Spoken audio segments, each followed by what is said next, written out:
সমামঞ্চে উপবিষ্ট সকলকে আমার অন্তরের অন্তঃস্থল থেকে কৃতজ্ঞতা প্রণাম।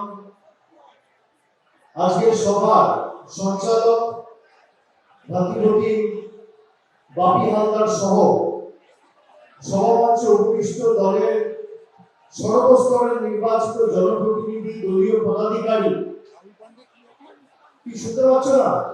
কি আছে?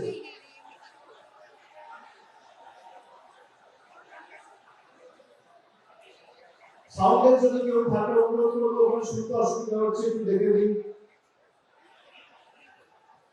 আমি সকলকে একযোগে আমার কৃতজ্ঞতা জানাচ্ছি, প্রণাম জানাচ্ছি।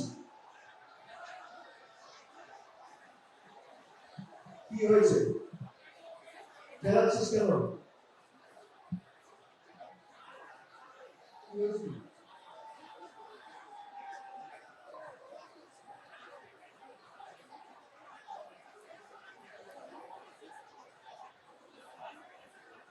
করছে করছে একটা পাওয়ারফুল হয়েছে, করছে জিনিস করছে। একটু ধৈর্য ধর, অপেক্ষা কর, আর আমি ওদিকে গিয়েও তোর সাথে কথা বলবো, ঘুরে ঘুরে বলবো, সবাই দেখতে পাবো। আমি প্রথমেই সকলকে একযোগে প্রণাম জানাই, কৃতজ্ঞতা জানাই। আপনারা সকলে অনেকক্ষণ ধরে আজকে সভাস্থলে এসে উপস্থিত হয়েছেন। এখন প্রায় 3:20 বাজে। আমি 12:30 থেকে ছবি পাচ্ছি 1টা থেকে সভাস্থলে মানুষ ঢুকে গেছে এবং 1টা থেকে প্রায় সভাস্থল কানায় কানায় পূর্ণ। গত সপ্তাহে বিধানসভা নির্বাচনের নির্ঘণ্ট নির্বাচন কমিশন ঘোষণা করেছে। তারপর দিন তৃণমূল কংগ্রেসের তরফ থেকে প্রার্থী তালিকা প্রকাশিত হয়েছে এবং আপনাদের এখান থেকে আমাদের সকলের শ্রদ্ধেয় বর্ষিয়ান সমীর জানা প্রতিদ্বন্দ্বিতা করছে জোড়া ফুল প্রতীক চিহ্নে। তার সমর্থনে আজকে আমাদের এই সভা। আজকের প্রথম সভা। এই নির্বাচনের প্রচার পর্ব শুরু করার আগে এই দক্ষিণ 24 পরগনার মাটিকে, পাথর প্রতিমার মাটিকে আমার নমস্কার, শ্রদ্ধা, কৃতজ্ঞতা, প্রণাম জানিয়ে আমি আমার প্রচার পর্ব শুরু করছি।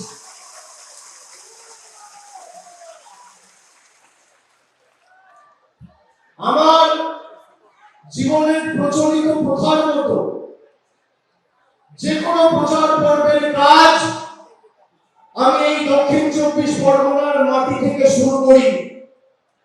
আজ থেকে 15 দিন আগে মথুরাপুরে সভা করেছি, রায়দিঘিতে সভা করেছি। আজকে আবার আগামীকাল পশ্চিম মেদিনীপুর, পূর্ব মেদিনীপুরে আমার সভা রয়েছে। আমি দাসপুর যাব, কেশিয়ারি যাব, নন্দীগ্রাম যাব। তার আগে আপনাদের সকলকে আপনাদের আশীর্বাদ নিয়ে এই যুদ্ধের কাজ শুরু করলাম। প্রচার যেমন শুরু করলাম দক্ষিণ 24 পরগনার মাটি দিয়ে। আজকে মার্চ মাসের 24 তারিখ, দ্বিতীয় দফার নির্বাচন 29 এপ্রিল, প্রচার পর্বের শেষ দিন 27 এপ্রিল। শুরু করলাম দক্ষিণ 24 পরগনা দিয়ে, শেষ করব দক্ষিণ 24 পরগনায়। শুরু করলাম পাথর প্রতিমা দিয়ে, শেষ করব ডায়মন্ড হারবারের মাটিতে। আপনাদের সকলের আশীর্বাদ, ভালোবাসা, স্নেহ, সমর্থন কে পাথেয় করে পথ চলার প্রেরণা করে আগামী দিন বিজেপিকে 50-এর নিচে নামানোর প্রতিশ্রুতি আজকে এই মাটি থেকে দিচ্ছি। দক্ষিণ 24 পরগনায় তৃণমূল কংগ্রেসের যে 2021 সালে হয়েছিল পাথর প্রতিমায় 21,886 ভোটে সমীরদা জয়যুক্ত হয়েছিলেন। তার 3 বছর পরে বাপি হালদার যখন লোকসভায় প্রতিদ্বন্দ্বিতা করেছেন, আপনারা সকলে বাপিকে দুহাত তুলে আশীর্বাদ করে জয়ের ব্যবধান আরো 4,000 ভোটে বাড়িয়ে 25,172 ভোটে জিতিয়েছিলেন। এইবারে ভোটের ব্যবধান 40,000 করতে হবে। আমি আপনাদের কাছে এই আবেদন রাখতে এসেছি। আর আগামী দিন আমি যেভাবে ডায়মন্ড হারবার, ফলতা, সাতগাছিয়া, বিষ্ণুপুর, মহেশতলা, বজবজ, মেটিয়াবুরুজ সহ আমার লোকসভার বিস্তীর্ণ এলাকায় উন্নয়নের জোয়ার নিয়ে এসেছি, সেই জোয়ারের কাজ আগামী দিন পাথর প্রতিমার মাটি দিয়ে আমি শুরু করবো। এই কথা আপনাদের সকলকে দিয়ে যাচ্ছি। লোকে ডায়মন্ড হারবার মডেলের কথা বলে, আমরা এই বিধানসভায় গত 5 বছরে যে কাজ করেছি তার বিস্তারিত কিছু কথা আমি আপনাদের বলবো, এবং আগামী 5 বছর আমরা কি করব সেটাও আপনাদের সকলকে বিস্তারিত বলবো। এই নির্বাচন শুধুমাত্র তৃণমূলের বিধায়ক পদপ্রার্থীকে জেতানোর নির্বাচন নয়, এই নির্বাচন বিজেপিকে উৎখাত করার নির্বাচন, প্রতিবাদের নির্বাচন, প্রতিরোধের নির্বাচন, শিক্ষা দেওয়ার নির্বাচন। আমি দায়িত্ব নিয়ে বলতে পারি 1947 সাল থেকে 2011 সাল স্বাধীনতার পর থেকে প্রায় 64 বছর পাথর প্রতিমায় যা কাজ হয়েছে, অন্তত পক্ষে তার 10 গুণ কাজ 2011 থেকে 2026 আমাদের সরকার করেছে। আগে এপার ওপার হতে গেলে শুধু নৌকা আর দু একটা যন্ত্রচালিত নৌকা ছাড়া আর উপায় ছিল না। স্কুলে ছাত্রছাত্রীরা টাইমে পৌঁছাতে পারতো না, হাসপাতালে পৌঁছাতে পারতো না, বাজার হাটে যেতে পারতো না। আজকে ভেসেল পরিষেবা থেকে শুরু করে, নদী বাঁধ বাঁধানো থেকে শুরু করে, গ্রামীণ হাসপাতালে একাধিক ডাক্তার বাড়ানো, প্রসূতি ডাক্তারের জন্য স্পেশালিস্ট দেওয়া, শিশুদের জন্য একটা আলাদা স্পেশালিস্ট দেওয়া, এমার্জেন্সির ক্ষেত্রে একটা আলাদা ডাক্তার নিয়োগ করা। আমাদের সরকার এই সিদ্ধান্তগুলো নিয়ে উন্নয়নের দাবি মমতা বন্দ্যোপাধ্যায় এই গরিব পাথর প্রতিমায় পৌঁছে দিয়েছে। অনেক কাজ হয়েছে, কিছু কাজ বাকি আছে। গ্রামীণ হাসপাতাল নিয়ে কিছু অভিযোগ আমার কাছে রয়েছে, সেগুলো অগ্রাধিকার দিয়ে আমাদের সরকার 4 তারিখে আবার চতুর্থবার মমতা বন্দ্যোপাধ্যায়ের সরকার প্রতিষ্ঠা হওয়ার পর আমরা এই বিষয়গুলো অগ্রাধিকার দিয়ে দেখব। মৎস্যজীবীদের জন্য আজকে কাকদ্বীপে ওদিকে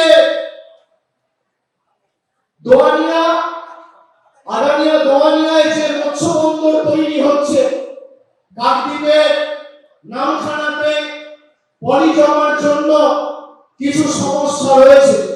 জোয়ারের অপেক্ষা করতে হয় মাছ নদীতে, কিন্তু 40 কোটি টাকা খরচা করে যে মৎস্য বন্দর আমাদের সরকার হাতানিয়া দোয়ানিয়ায় করছে, আগামী 6 থেকে 7 মাসের মধ্যে সেই কাজ সম্পূর্ণ হলে এই পাথর প্রতিমায় থাকা 8 থেকে 10,000 মৎস্যজীবীরা উপকৃত হবে।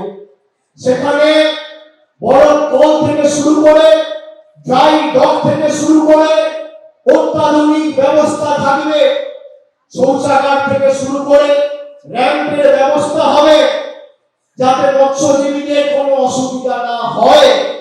আমি শুনেছি এখানে বাস সার্ভিসের আপনাদের দাবি রয়েছে, একদিকে এখান থেকে কাকদ্বীপ আর ওদিকে ডায়মন্ড হারবার হয়ে কলকাতার কিছু বাস রুট হয়েছে, বাস চলাচল হয়। কিন্তু আরো অ্যাডিশনাল বাসের আপনাদের দাবি রয়েছে। শুধুমাত্র অ্যাডিশনাল বাস নয়, আমি কথা দিয়ে যাচ্ছি, আমতলায় যেভাবে বাস টার্মিনাস হয়েছে, আমাদের সরকার পাথর প্রতিমার এই বিস্তীর্ণ অঞ্চলে আগামী দিনে বাস টার্মিনাস করা যায় কিনা সেটাও খতিয়ে দেখে সমীক্ষা করে যথাযথ ব্যবস্থা নেবে।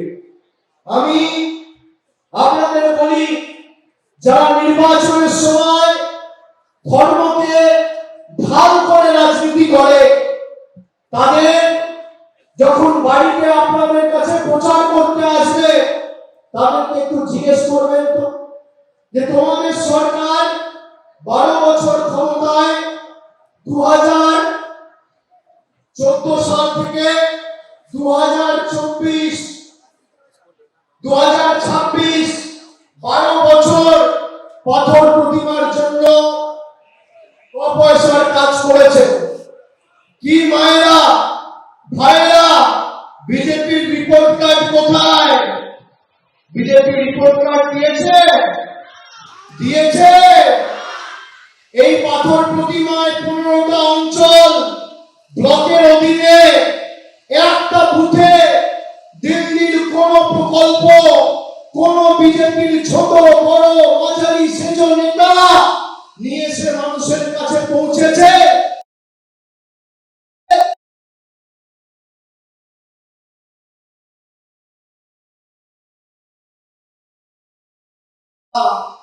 উপরন্তু গরিব মানুষের 100 দিনের টাকা এই বিজেপির মোদী সরকার আটকে রেখেছে।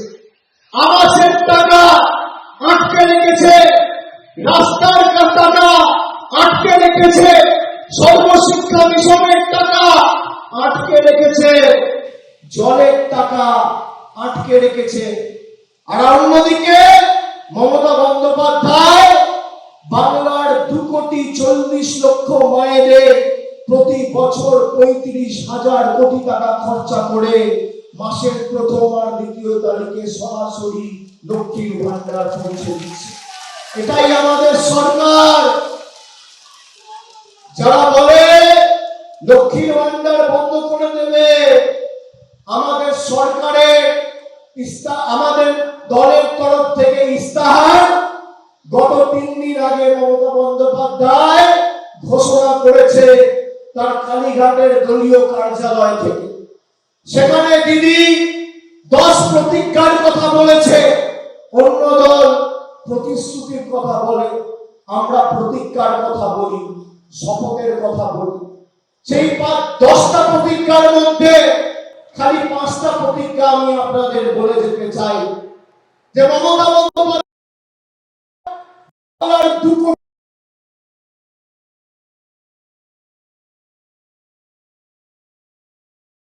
লক্ষ্মীর ভান্ডার পাবে, কেউ বন্ধ করতে পারবে না। আমাদের প্রথম প্রতিজ্ঞা, আমাদের দ্বিতীয় প্রতিজ্ঞা, বাংলায় যত গরিব মানুষ রয়েছে যাদের মাথার উপর ছাদ নেই, পাকা বাড়ির প্রয়োজন রয়েছে, আগামী 5 বছরের মধ্যে সবাই আমাদের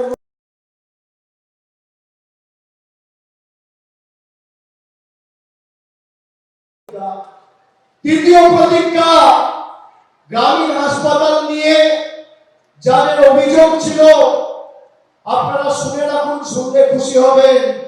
মমতা বন্দ্যোপাধ্যায় দুয়ারে চিকিৎসার কথা বলেছে। আমরা ডায়মন্ড হারবারে যেমন ক্যাম্প করেছিলাম সেবাশ্রয়ে, প্রত্যেকটা ব্লকে টাউনে সরকার প্রতি বছর ক্যাম্প করে মানুষের দুয়ারে দুয়ারে চিকিৎসার সুব্যবস্থা পৌঁছে দেবে দিদির তৃতীয় প্রতিজ্ঞা। চতুর্থ প্রতিজ্ঞা, যত বাড়ি আছে আগামী 5 বছরের মধ্যে কেন্দ্র সরকার টাকা দিক না দিক, প্রত্যেকটা বাড়িতে নলবাহিত পানীয় জলের সুব্যবস্থা আমাদের সরকার পৌঁছে দেবে। আর পঞ্চম প্রতিজ্ঞা, আপনারা শুনেছেন প্রতিজ্ঞাগুলো? শুনেছেন? পঞ্চম প্রতিজ্ঞা কি? পঞ্চম প্রতিজ্ঞা কি? হ্যাঁ, শুনেছেন বলছেন বলুন। প্রথম আমি কি বললাম? প্রথম লক্ষ্মীর ভান্ডার। দ্বিতীয় কি বললাম? মাথার উপরে ছাদ, অর্থাৎ সবার পাকা বাড়ি। তৃতীয় আমি কি বললাম?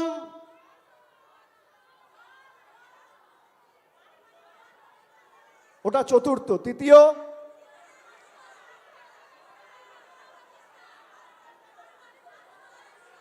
কি? স্বাস্থ্য ব্যবস্থা, দুয়ারে স্বাস্থ্য ব্যবস্থা। চতুর্থ, প্রত্যেকটা বাড়িতে নলবাহিত পরিশ্রুত পানীয় জল। আর পঞ্চম, যত বয়স্ক প্রবীণ নাগরিকেরা আছেন যারা বার্ধক্য ভাতার জন্য অ্যাপ্লিকেশন করেছেন, আমাদের সরকার ক্ষমতায় আসার পর 5 বছরের মধ্যে কেন্দ্র দিক আর না দিক সবাইকে বার্ধক্য ভাতা দেবে। এই হচ্ছে মমতা ব্যানার্জির অঙ্গীকার এবং প্রতিজ্ঞা। খালি 5টা বললাম, আরো 5টা আছে। স্কুলগুলোকে নতুন করে গঠন করা হবে, নতুন জেলা হবে, আরবান লোকাল বডি হবে। এরকম একাধিক প্রতিজ্ঞা আমাদের সরকার করেছে। কৃষক ভাইয়েরা জানলে খুশি হবেন যে আমাদের সরকার সিদ্ধান্ত নিয়েছে পরের বছর থেকে 30,000 কোটি টাকার আলাদা কৃষি বাজেট বিধানসভায় পেশ করা হবে। ভারতবর্ষে কোনোদিন কেউ করে দেখাতে পারেন। এরকম 10টা প্রতিজ্ঞা রয়েছে। যারা আপনাদের কাছে এখন ভোট চাইতে আসছে, বিজেপির বাবুরা, অমিত শাহ এসে রায়দিঘিতে 20 দিন আগে সভা করে অনেক হম্বিতম্বি করে গেছিলেন। তারপর যে প্রশ্নগুলো আমি করেছিলাম একটারও সদুত্তর দিতে পারেনি। যেই নির্বাচন হবে আবার টাটা বাই বাই, টিকি খুঁজে পাবেন না।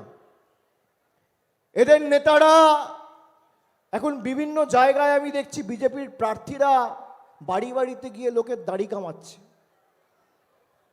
কেউ দেখছি জল তুলে দিচ্ছে, কেউ মাথা টিপে দিচ্ছে। আমি আপনাদের অনুরোধ করব, এদেরকে 1 মাস পর দেখতে পাবেন না। মায়েরা যদি বাড়িতে প্রচারে আসে ঘর দুয়ার পরিষ্কার করাবেন, আর ভাইয়েরা হাত পা টেপাও, এদেরকে বলবে দাড়ি কামাও, চুল কামাও, চুল কেটে দাও। 1 মাস সুযোগ পাবেন, তারপর আর টিকি খুঁজে পাবেন না। যত বাড়ির কাজ এদেরকে দিয়ে করিয়ে নিন, মনে থাকবে। ঘর দুয়ার পরিষ্কার করানো, চুল কাটা, দাড়ি কাটা, এখন অনেক কিছু করবে নির্বাচনের সময়। আর 4 তারিখের পর আর টিকি খুঁজে পাবেন না। বহিরাগত আসে, বহিরাগত যায়, বাংলা নিজের মেকেই চায়। নতুন এদের অস্ত্র কি? এসআইআর করে মানুষের ভোটাধিকার কেড়ে নেওয়ার প্রচেষ্টা। ভারতবর্ষের মধ্যে একমাত্র মুখ্যমন্ত্রী সর্বোচ্চ আদালতে গিয়ে নিজে লড়াই করেছেন মানুষের স্বার্থে। সারা ভারতবর্ষে এই সৎসাহস কোনো মুখ্যমন্ত্রী দেখাতে পারেননি। আমরা যতদিন আছি কারোর ভোটাধিকার যাবে না। আর যদি কারোর ভোটাধিকার অনৈতিকভাবে কেড়ে নেয়, তার জন্য ট্রাইব্যুনাল অ্যাপিলেট হয়েছে। আপনারা সেখানে আবেদন করবেন, আমাদের দলের কর্মীরা দলীয়ভাবে সাহায্য সহযোগিতা করব। আমরা আছি, কেউ ভয় পাবেন না। ইতিমধ্যে এসআইআরের ভয়ে এই দক্ষিণ 24 পরগনা জেলায় প্রায় 16 জন আত্মঘাতী হয়েছে, তার মধ্যে পাথর প্রতিমার 2 জন রয়েছে।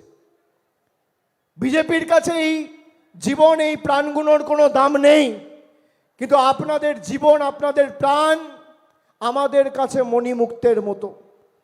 ভয় পাবেন না, আমরা আছি।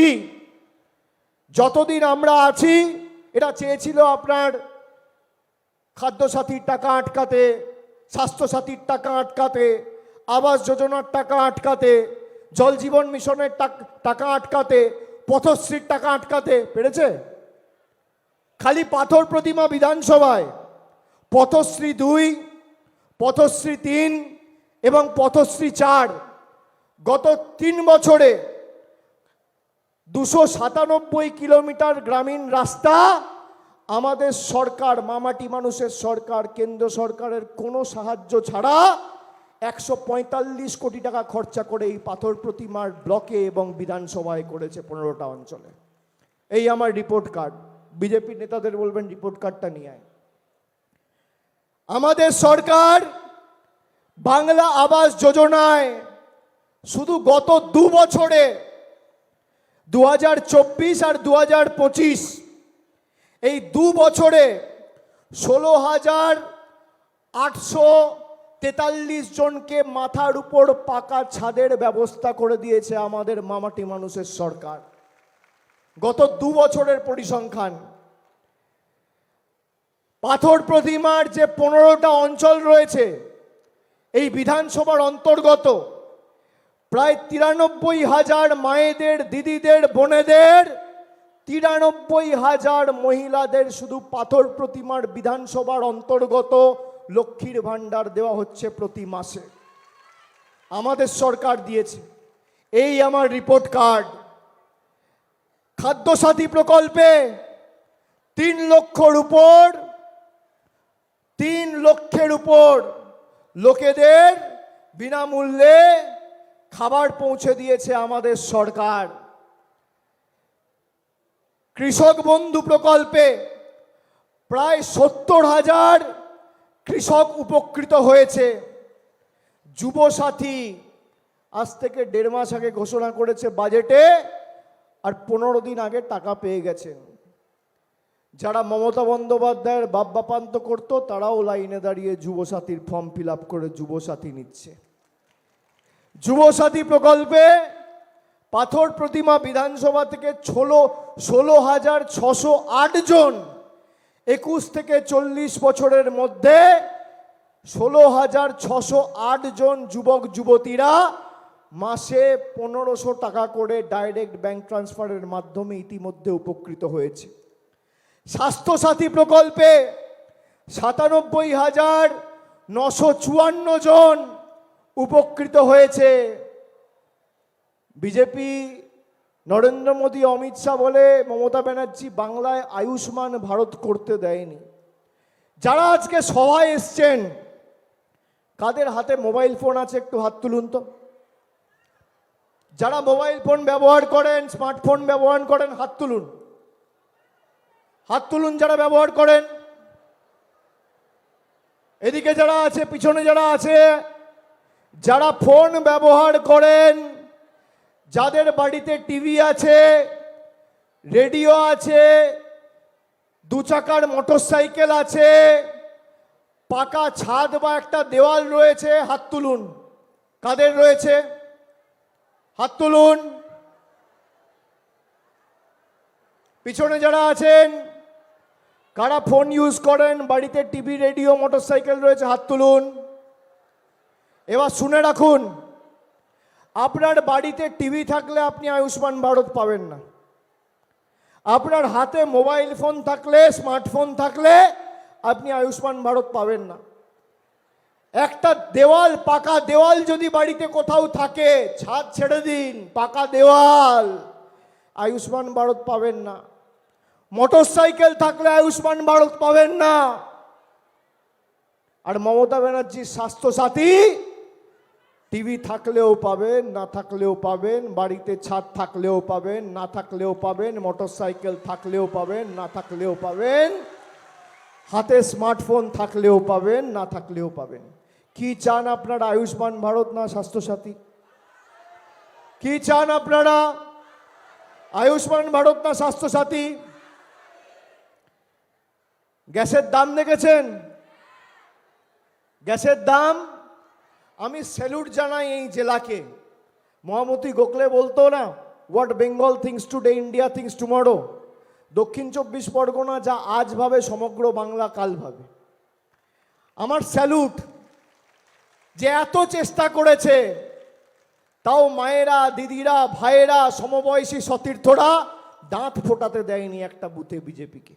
স্যালুট আপনাদের, যে এদের ফাঁদে আপনারা পা দেননি।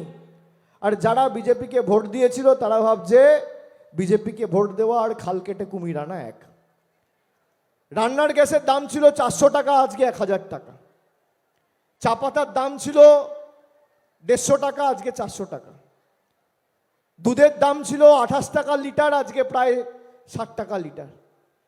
সর্ষের তেল ছিল 100 টাকার নিচে, আজকে প্রায় 200 টাকা লিটার। কি অবস্থা দেশে! আপনি ভাবুন কাকে ভোট দিয়েছেন। যখন ইচ্ছা কখনো নোটবন্দির নাম করে লাইনে দাঁড় করিয়ে দিচ্ছে, কখনো ভোটবন্দির নাম করে এসআইআর এর নাম করে লাইনে দাঁড় করিয়ে দিচ্ছে, কখনো এলপিজির নাম করে লাইনে দাঁড় করিয়ে দিচ্ছে, কখনো নাগরিকত্বর প্রমাণ দেওয়ার জন্য লাইনে দাঁড় করিয়ে দিচ্ছে। আরে আমরাও লাইনে দাঁড় করিয়েছি। মমতা বন্দ্যোপাধ্যায় লাইনে দাঁড় করিয়ে দুয়ারে সরকারে পরিষেবা দিয়েছে। মমতা ব্যানার্জি সরকার লাইনে দাঁড় করিয়ে যুবসাথীর ভাতা দিয়েছে। একদিকে দিদি দিচ্ছে আর একদিকে মোদী সরকার নিচ্ছে। আপনি কার সাথে থাকবেন সিদ্ধান্ত আপনাদের সকলকে নিতে হবে। আপনারা বলুন তো, এদের এত রাজ্যে এরা ক্ষমতায়, বিজেপির কিছু নেতা বলছে লক্ষ্মীর ভান্ডার বন্ধ করব, আর কিছু নেতা বলছে আমরা এলে লক্ষ্মীর ভান্ডার বাড়াবো।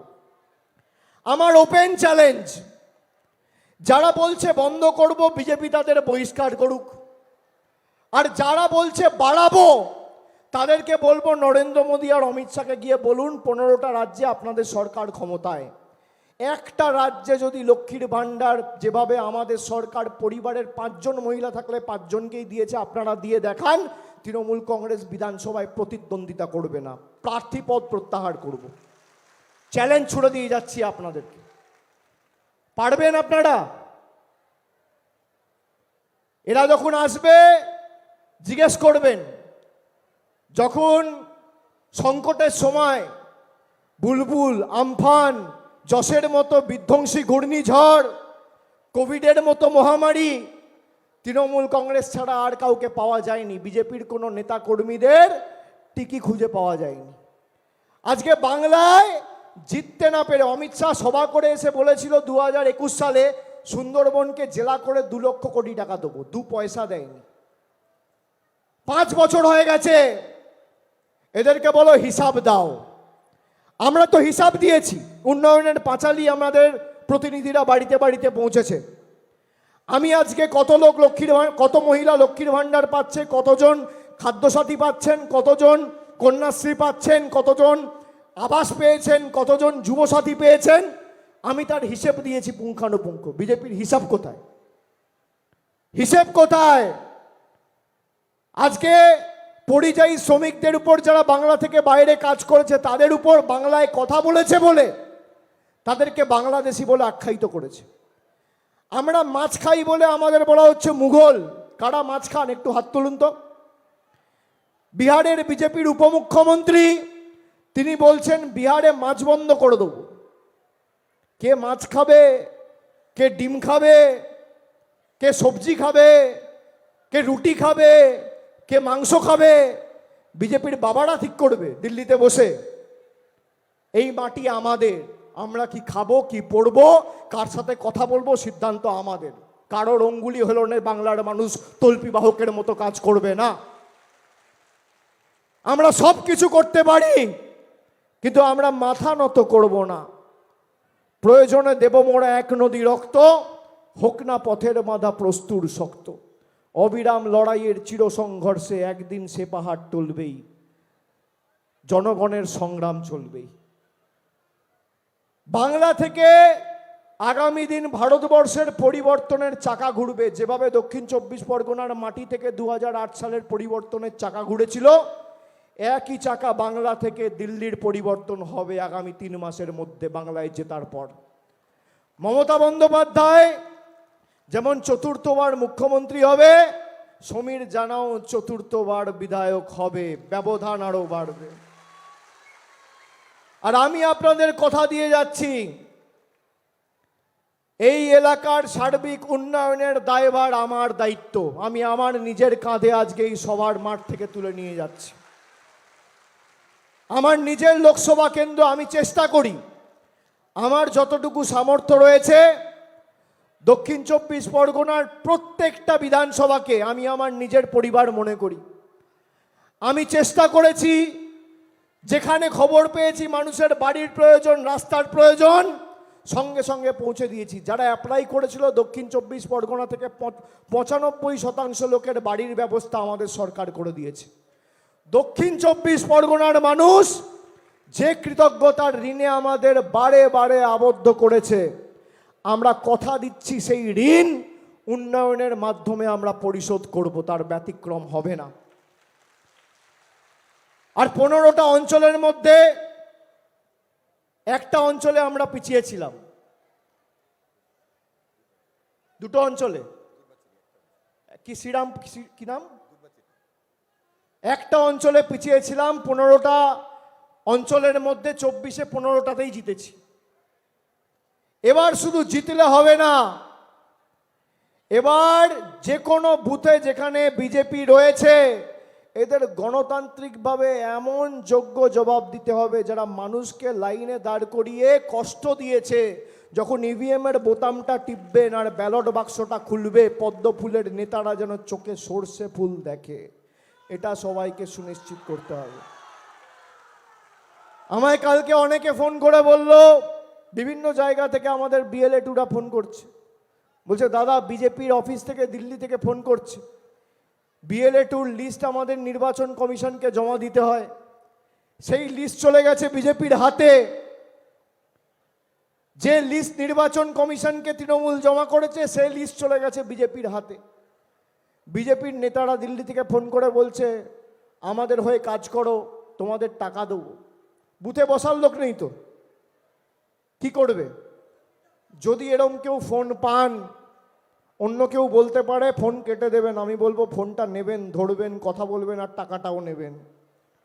এই টাকা আপনার, যে টাকা আমাদের আটকে রেখেছিল, আজকে প্রলোভন দিয়ে কাউকে বলছে 2000 দেবো, কাউকে বলছে 4000 দেবো, কাউকে বলছে 5000 দেবো। যাকে 2000 বলছে দর কষাকষি করে 5000 করবেন, যাকে 5000 বলছে 20000 চাইবেন, আর যাকে 10000 বলছে 50000 চাইবেন। পদ্ম ফুলের থেকে টাকা নেবেন আর জোড়া ফুলের হয়ে ভোট করবেন, এটাই আমাদের অঙ্গীকার। আমাদের তো অত টাকা নেই বিজেপির মতো, 1000 কোটি টাকার 1200 কোটি টাকার পার্টি অফিস, মানুষের বাড়ির টাকা বন্ধ, আর হাজার হাজার কোটি টাকা খরচা করে বিজেপির পার্টি অফিস হচ্ছে। 8000 কোটি টাকা খরচা করে প্রধানমন্ত্রীর জন্য বিমান কেনা হচ্ছে, 10 লক্ষ টাকার স্যুট, 12 কোটি টাকার গাড়ি, আর মানুষকে লাইনে দাঁড়িয়ে গ্যাস কিনতে হচ্ছে 400 টাকার গ্যাস 1000 টাকা, তাও পাওয়া যাচ্ছে না, তাও পাওয়া যাচ্ছে না। একমাত্র বুক চিতিয়ে লড়াই করছে তৃণমূল কংগ্রেস। আপনারা 2011, 2016, 2021 যেভাবে তৃণমূলকে আশীর্বাদ করেছেন, আশীর্বাদের হাত থেকে যেন আমাদের প্রতিনিধিরা বঞ্চিত না হয়। বাকিটা আমরা আছি, আমরা বুঝে নেব। পার্লামেন্টেও লড়ব, মাঠেও লড়ব, কোর্টেও লড়ব, এদের সাথে প্রত্যেকটা জায়গায় লড়াই কাকে বলে ইঞ্চিতে ইঞ্চিতে তৃণমূল কংগ্রেসের কর্মীরা বুঝিয়ে দেবে। কিন্তু আগামী দিন ভোটটা কষ্ট করে দিতে হবে। সমীরদা জিতছে বলে বাড়িতে বসে গেলে হবে না। আমার বয়স বেশি হোক কম হোক, পুরুষ হই মহিলা হই, আমার বাড়ি থেকে পোলিং স্টেশন একটু দূর হলেও কষ্ট করে লাইনে দাঁড় করাতে হবে। তার কারণ যারা বোতাম টিপে রিমোট কন্ট্রোলের মতো আমাদের টাকা আটকেছে ইভিএম এর বোতাম টিপে, তাদের রাজনৈতিক ভবিষ্যৎটা আটকানোর দায়িত্ব আপনাদের। তারাও বোতাম টিপেছে, আমরাও বোতাম টিপব। তারা রিমোট কন্ট্রোলের মতো আমাদের চালিয়েছে, আপনি জোড়া ফুলের বোতামটা টিপবেন আর দিল্লিতে খেলা শেষ, খেলা শেষ। এরা সব জায়গায় ভোটার লিস্টে চুরি করে হরিয়ানা, মহারাষ্ট্র, দিল্লি বিভিন্ন জায়গায় জিতেছে, বাংলায় পারবে না। তার কারণ বাংলার মানুষ বশ্যতা স্বীকার করে না, কষ্ট হলেও দাঁড়িয়ে থেকে ভোটটা দিতে হবে। দেবেন তো? আর জোড়া ফুল এখনো নমিনেশন জমা হয়নি, কত নম্বর বোতাম সেটা পরে জানতে পারবেন। আর আমি প্রয়োজন হলে পাথর প্রতিমায় আবার আসবো, আর একবার আসবো। 31টা বিধানসভা রয়েছে এই জেলায়, প্রত্যেকটা বিধানসভায় আমাকে যেতে হবে, অন্যান্য জেলায় ছুটতে হবে, পরপর কর্মসূচি রয়েছে। 15টা অঞ্চলের জয়ের দায়িত্ব নিয়ে আমি আত্মবিশ্বাসী। ব্যবধানটা বাড়াতে হবে, 40-এর উপর করতে হবে। 40-এর উপর 40 কোটি টাকা খরচা করে আমাদের এখানে মৎস্য বন্দর তৈরি হচ্ছে। 6 মাসের মধ্যে চালু হয়ে যাবে, যেটা আমি একটু আগে বললাম। 10 পয়সার অবদান নেই কেন্দ্র সরকারের, 40,000-এর বেশি ব্যবধান করতে হবে। যেখানে যা লাগবে, বাস রুট থেকে, বাস টার্মিনাস থেকে, ডাক্তার থেকে, আমি আছি তো। যেভাবে আমি আমার লোকসভাকে দেখি, আপনারাও আমার পরিবারের বৃহত্তর অংশ। আমি বারবার বলে গেছি যে আমার জন্মভূমি দক্ষিণ কলকাতায় হতে পারে, আমার কর্মভূমি দক্ষিণ 24 পরগনা। এবং আপনারা কোনো দিন তৃণমূল কংগ্রেসের কর্মীদের খালি হাতে ফেরাননি। বিজেপির লোকেরা যখন আসবে, খালি বলবেন রিপোর্ট কার্ডটা দাও বাবা। তৃণমূল তো রিপোর্ট কার্ড দিয়েছে, কত বাড়ি হয়েছে, কত রাস্তা হয়েছে। তোমাদের রিপোর্ট কার্ডটা দাও, রিপোর্ট কার্ডটা দাও ভাই। করতে পারলে করো, লড়তে পারলে লড়ো, আর ধরতে পারলে ধরো, নইলে বাড়িতে বসে ঘুমিয়ে পড়ো, বাড়িতে গিয়ে ঘুমিয়ে পড়ো। আর আগামী দিন জোড়া ফুলের জয়। চতুর্থবার মমতা বন্দ্যোপাধ্যায়কে মুখ্যমন্ত্রী করা আমাদের লক্ষ্য নয়। যারা 5 বছর ধরে মানুষকে নিপীড়িত, অত্যাচারিত, শোষিত করে রেখেছে, একটা প্রতিনিধি যেন দক্ষিণ 24 পরগনার মাটিতে মাথা তুলে না দাঁড়াতে পারে। এটা কেউটে সাপ, পদ্ম ফুলে দিলে ছাপ, ঘরে ঢুকবে কেউটে সাপ। কেউটে সাপ, বাগানে একটা কেউটে ছাড়ুন আর 4টে কেউটে ছাড়ুন, একই ব্যাপার। একটাকে সুযোগ দেবেন না।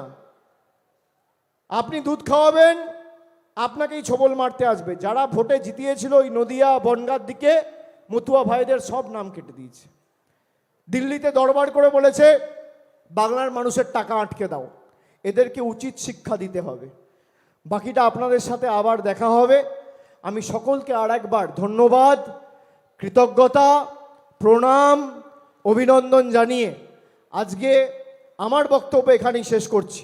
সমীর দাকে আগামী দিন 29 তারিখ ঘাসের উপর জোড়া ফুল চিহ্নে ভোট দিয়ে বিপুল বিপুল ভোটে জয়যুক্ত করবেন, এই আশা রেখে আপনাদের সকলের কাছ থেকে আজ আমি বিদায় নিচ্ছি।